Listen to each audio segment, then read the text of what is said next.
reliabilitas berasal dari kata bahasa Inggris yaitu reliable, yang artinya dapat dipercaya. Dalam evaluasi pendidikan, reliabilitas bisa digunakan untuk sifat dari hasil tes yang tetap atau ajak, walaupun berkali-kali dilakukan. Ajak atau tetap belum tentu sama dan dapat berubah, tetapi perubahan yang terjadi memiliki suatu instrumen dalam sebuah interval. Misalnya, nama siswanya itu Imam. Tes pertama dia mendapatkan 6,6. Untuk tes kedua dia mendapatkan 7,2. Sedangkan menurut Dr. Saifuddin Azwar, reliabilitas merupakan penerjemah dari kata reliability yang mempunyai asal kata rely dan ability. Pengukuran yang memiliki reliabilitas tinggi disebut sebagai pengukuran yang reliable. Konsep reliabilitas adalah sejauh mana hasil suatu pengukuran dapat dipercaya, seperti pendapat dari Mas Singarimbun. Reliabilitas adalah indeks yang menunjukkan sejauh mana suatu alat ukur dapat dipercaya atau dapat diandalkan. Bila suatu alat ukur dipakai 2 kali untuk mengukur gejala yang sama dan hasil pengukurannya diperoleh relatif konsisten, maka alat ukuran tersebut reliable. Dengan kata lain, reliabilitas menunjukkan konsistensi suatu alat pengukur di dalam mengukur gejala yang sama. Reliabilitas dalam buku evaluasi dan remediasi belajar menurut Sugiono adalah serangkaian pengukuran atau serangkaian alat ukur yang memiliki konsistensi bila pengukuran dilakukan secara berulang. Adapun menurut Nursalam, reliabilitas suatu tes adalah kesamaan hasil pengukuran atau pengamatan bila fakta kenyataan hidup tadi diukur atau diamati berkali-kali dalam waktu yang berlainan.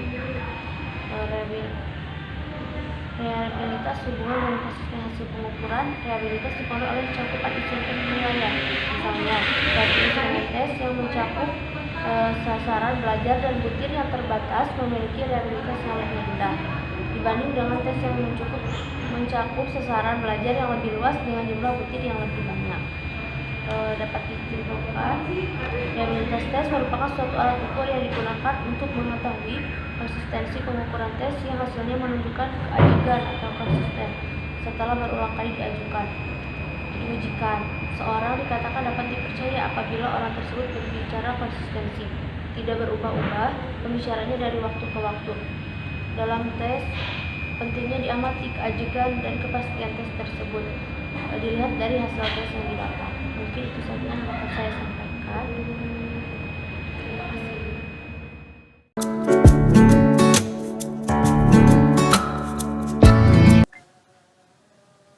Baik, bismillahirrahmanirrahim. Untuk pembahasan selanjutnya yaitu mengenai jenis-jenis metode yang digunakan untuk menentukan reliabilitas instrumen.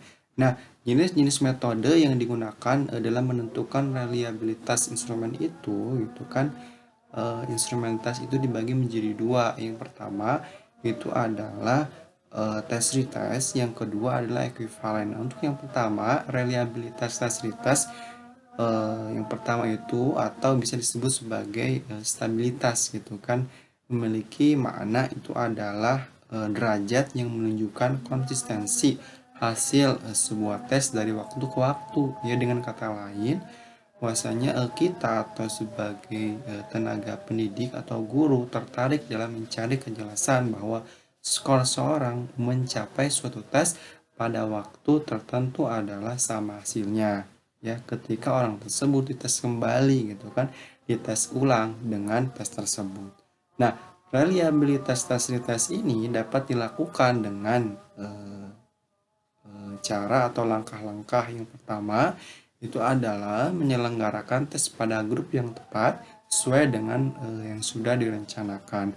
Kemudian yang kedua adalah melakukan kembali tes ulang ya setelah dalam waktu tertentu, misalnya 1 minggu gitu kan, atau 2 minggu kepada grup yang sama.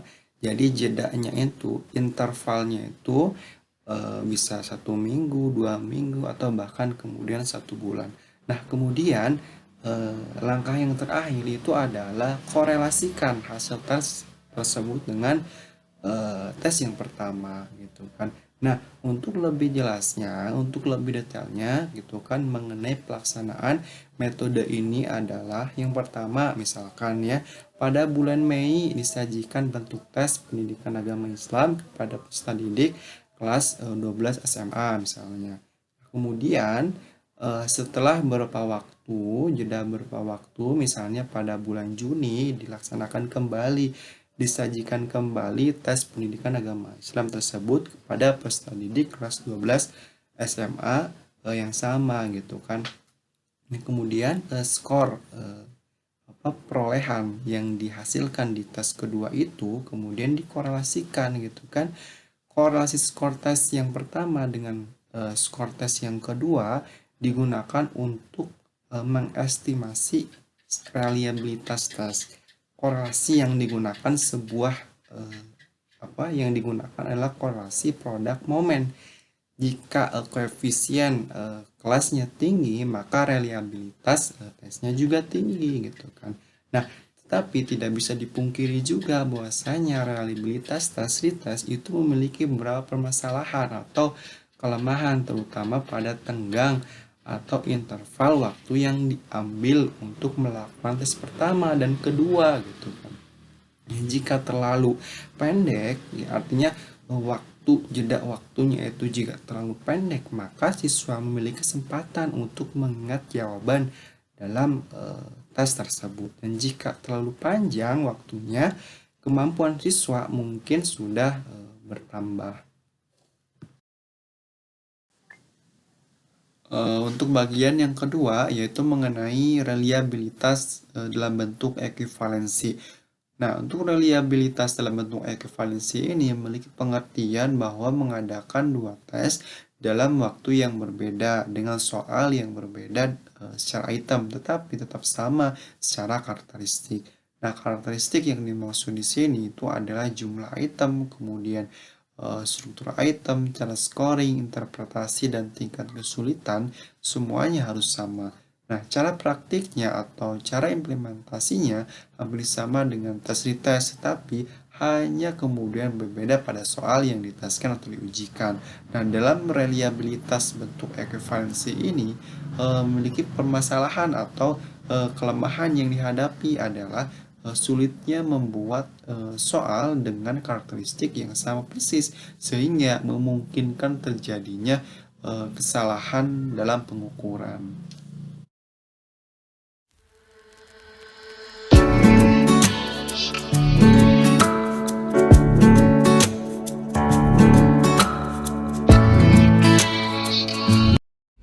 Selanjutnya, saya akan menjelaskan faktor-faktor yang mempengaruhi reliabilitas. Faktor yang pertama, panjang tes. Pada umumnya, semakin panjang, semakin tinggi reliabilitasnya. Hal ini disebabkan tes yang cacah butirnya banyak akan memuat cukup banyak tingkah laku yang diukur. Ini menunjukkan dua kemungkinan, yaitu tes semakin mendekati kebenaran, dan dalam mengikuti tes semakin kecil, siswa menebak berarti semakin tinggi koefisien reliabilitasnya. Nah, faktor yang kedua, yaitu penyebaran skor. Koefisien reliabilitas dipengaruhi oleh penyebaran skor. Nah, semakin lebar penyebaran skor, semakin tinggi estimasi koefisien reliabilitasnya. Hal ini disebabkan koefisien reliabilitas akan semakin tinggi apabila individu-individu cenderung tetap pada kedudukan terhadap kelompoknya. Faktor yang ketiga yaitu tingkat kesukaran. Dalam penilaian yang menggunakan pendekatan penilaian acuan norma, baik untuk soal yang mudah maupun sukar, cenderung menghasilkan tingkat reliabilitas yang rendah. Untuk tes yang mudah, skor akan berada di bagian atas dan akhir penilaian. Bagi kedua tes, mudah dan sukar, perbedaan antara peserta didik kecil sekali dan cenderung tidak dapat dipercaya. Terjadinya tingkat reliabilitas yang rendah dalam tes disebabkan antara tes dengan sebaran skor yang terbatas. Tingkat kesukaran soal yang ideal untuk meningkatkan koefisien reliabilitas adalah soal yang menghasilkan sebaran skor berbentuk kurva normal. Nah, faktor yang keempat yaitu objektivitas.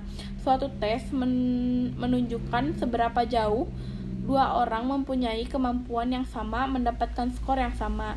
Nah, ketika prosedur tes tidak dipengaruhi oleh prosedur teknik penskoran, item tes objektif yang dihasilkan tidak dipengaruhi pertimbangan atau opini seorang evaluator. Sekian yang dapat saya sampaikan. Terima kasih.